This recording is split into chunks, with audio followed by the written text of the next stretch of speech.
Welcome to another episode of Uplifting Interviews with Total Strangers. We've got Jeff on board, and he is a say it again now. Physical education specialist. But you said itinerary? Itinerant, yes. Itinerant? Yes. What does itinerant mean? Basically, I'm a nomad. I travel around different schools around the district. Uh-huh. Yes. So I work with thousands and thousands of students in physical education and teachers as well. And you went to school to learn this? Yes, I went to Cal State Northridge and I did kinesiology. So I have a bachelor's degree in kinesiology. Okay. And a teaching credential. Okay. And education never ends. Just keep taking classes. Right. Like doctors are always going to these continuing education deals. So you enjoy your job? Oh, it's excellent. I mean, I'm my own boss. Use the right two lanes. Use the right two lanes to turn right onto Jefferson Boulevard. I make my own lessons. I want to make a website. It's just an excellent job. Continue I get to be on with kids Jefferson who actually Boulevard for appreciate 5 me, miles. and I feel like I'm Kobe Bryant when I walk onto campus because kids are very welcoming and they learn a lot. I think I'm really making a difference in society. So. Well, I think you are. I mean, they're quite an obese society we have now. Yes. You've probably seen a lot of that. Yes, exactly. When I was a kid, obesity was an issue, but I think it's exploding, and I'm getting kids to move in ways that they never thought they would. They're moving without knowing that they're moving. They're having fun, having a good time, and they're also learning. So I think I'm producing in that field. Yeah, I like playing tennis, and it's not like I'm exercising when I'm playing tennis. Uh-huh. You're running, you're doing all kind of movements, and it's fun. And so when you're doing something that's fun, it doesn't feel like work. Like yesterday, I did an activity, and the kids were doing high interval, low duration training. So it's called high interval, HIIT, high interval. Sorry, it's early.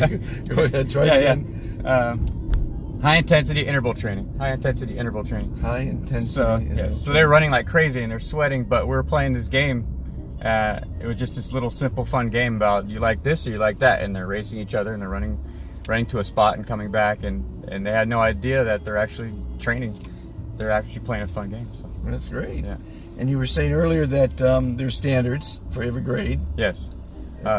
So K through 12, we have standards in physical education. We have 5 domains. There's motor skills, knowledge of motor skills, fitness, knowledge of fitness, and social skills. So they're learning a whole lot of different things, different concepts.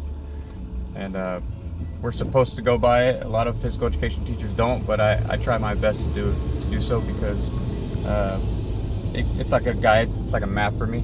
Okay. And I make the lessons, but I use that as a guide. So where are we going right now, and what will your day be like today? I have a school called Virginia Road Elementary in East Culver City area. And basically I'll go to the school, I'll set up, and a teacher will bring their class out.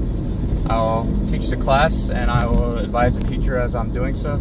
And I'll say, would you like to help me with this? And the teacher will get engaged in the lesson. And I'll teach about 7 or 8 classes.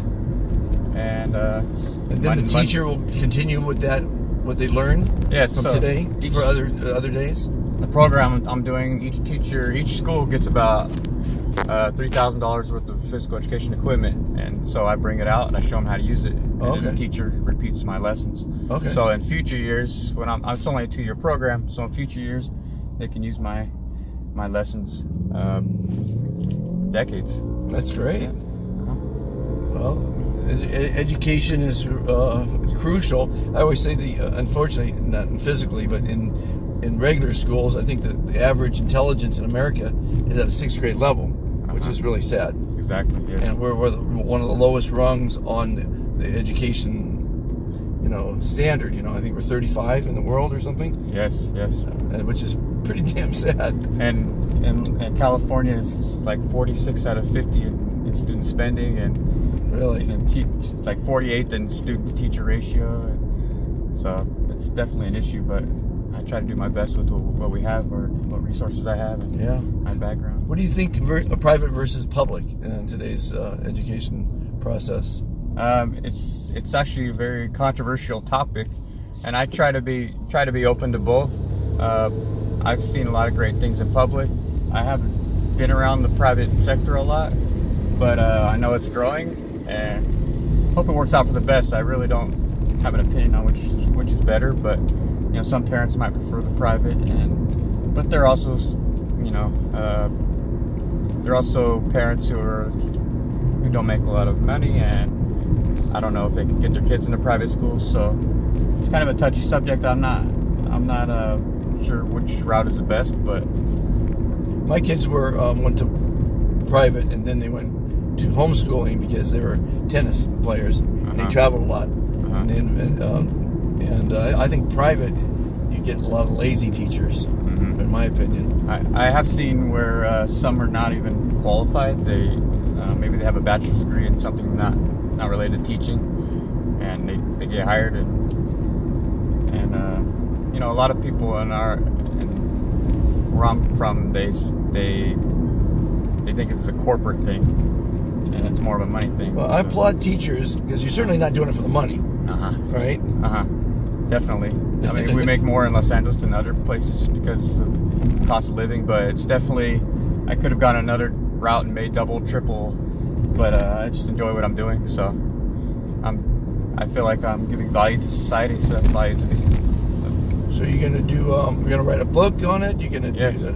I would like to make a physical education website because quite frankly, I don't think there are very many good ones out there.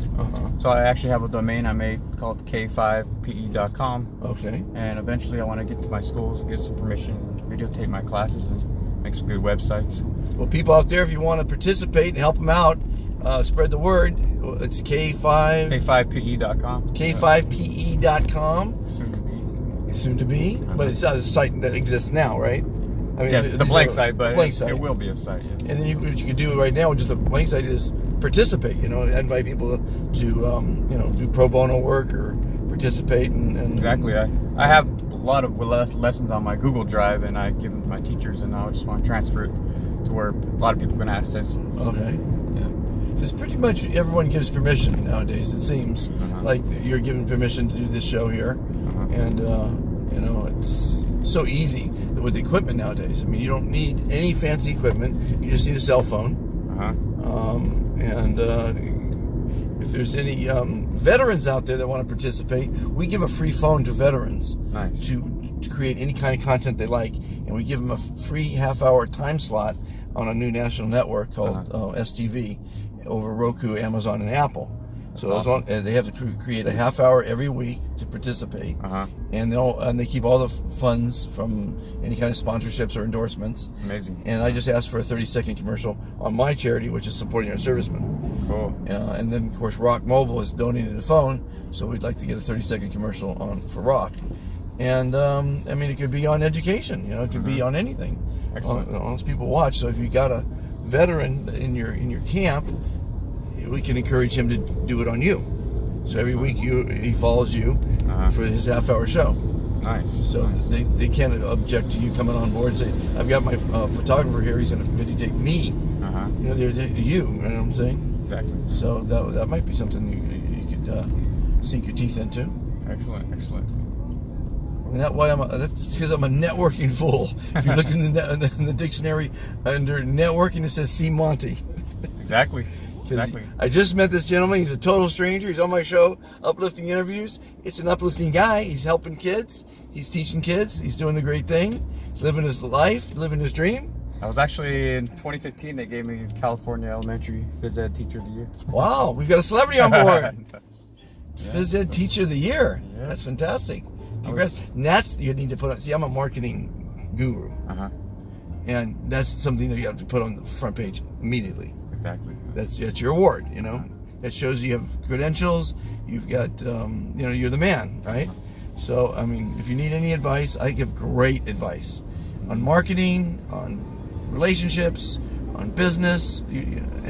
Well, you got any questions for the marketing guy? I can help you out right now, live on camera. Do I have questions? You got any questions? As far as just how to go forward in what you're trying to do? Yeah, just making the website big, expanding. I know what I'm gonna do is I'm gonna contact schools everywhere and say, this is my physical education website. I'll give you free access for a week. Right. And But yeah, as far as expanding, here's an idea, because you're going to be talking to hundreds, if not thousands of people, when you do your job, is they're all connected to somebody. So when you talk to your class, say, listen, I'm building this fantastic new website for everyone to enjoy and benefit by. If you guys know anybody that's programmers, anybody that's videographers, reach out to everybody, because everybody knows somebody. Yeah. And you just keep networking that, That's one suggestion.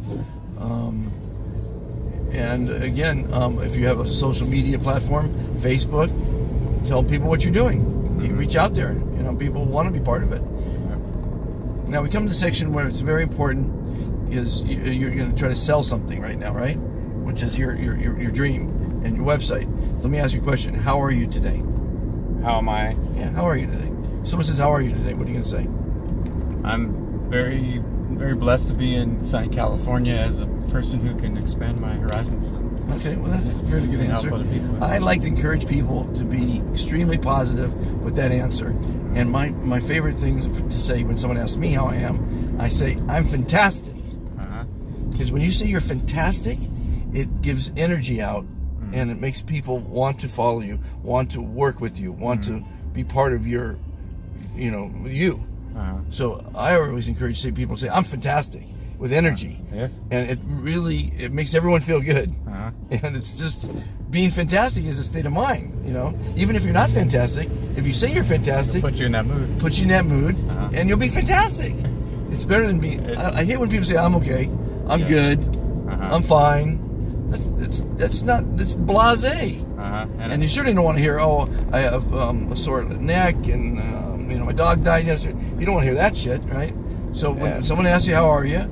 You're fantastic. And I believe the world gives you what you profess. So if you complain about everything in your life, then you're going to probably negative. get more of it. You're attracting negative, putting out negative. There's no place in your life for negativity. And I actually, in my classes, the last 4 years, I have this strategy where I never say the word don't or stop. I give a directive exactly what I want. Okay. And I feel like it works a lot better. Yeah, I mean it's energy. It's positive energy, And so that's my little advice for you. So if you watch my interviews through this show, I give lots of life advice. Because my next gig is either going to be a motivational speaker, because I got some wonderful stories, and I'd like the young kids to think like I think a bit, being positive and what have you. Every day is important. Or a talk show host. I seem to be getting good interviews with people, or maybe a combination of both. It's good. This might be my next career as a kind of remind me of me, because I'm always looking at different things. I actually did a little marketing thing online, and I was looking at like sports agent, being all kinds of different things. There's so many things to do. It's just you got to do something that you want to wake up in the morning to do. Because too many people just exist. They work at something they don't care about, so they can make a paycheck, so they can have a weekend. And that's just existing. And we have too short a time on the planet, to just exist. You have to manifest. And it's only up to you to be happy. No one's going to make you happy. You have to make yourself happy, and you can every day. You just have to manifest it. I try to learn every day. I don't even really watch television. I watch, I watch documentaries or informal things. YouTube's a great thing. Formal things on YouTube. Yeah. I'll read a book. Just try. You can start watching uplifting interviews with total strangers. I've got your episode number 40. Nice. 40 different interviews, and the show before that is called the SOS Show. I got 14 hours of interviews to prove the concept of the SOS Show with the phones I was telling you about. And amazing interviews, scientists and surgeons and actresses and In a quarter mile, turn left onto West Boulevard. Yeah, sound like a Renaissance man. It's really fun. It's really fun. I hear that now and again, the Renaissance man deal. But now I'm having, I've had fun in my life. I'm still having fun. I always will have fun. I'm never going to be down. No one's ever going to hear that I'm down, even if I am down. Turn left onto West Boulevard. Okay, I'll turn left. I tried to instill that in my friends as well. I've had a few who've been displaced at different jobs, and they're really upset. I say, it's a new chapter in your life. Go for it. Try to and take risks. There's no such thing as failure. You know, it's Life doesn't learning. go on a straight linear line. Sometimes you break off into different things. Funny you should say that, because one of my sayings is life is a series of left and right turns. You have to look at every turn you make as the right turn, and when you start believing that all the turns you made, all the decisions you made are good, you get confidence in yourself, and with confidence you get happiness and success, and life is beautiful. You can never look at the In 600 feet, turn right onto West 30th Street. you gotta keep it always. Everything you did was the right way to do it. That's the life lesson, ladies and gentlemen. Thank you for participating. Thank you very much. Yeah, Enjoyed the and interview. we'll stay in touch. Okay. All right, number 4. Take the next right onto West 30th.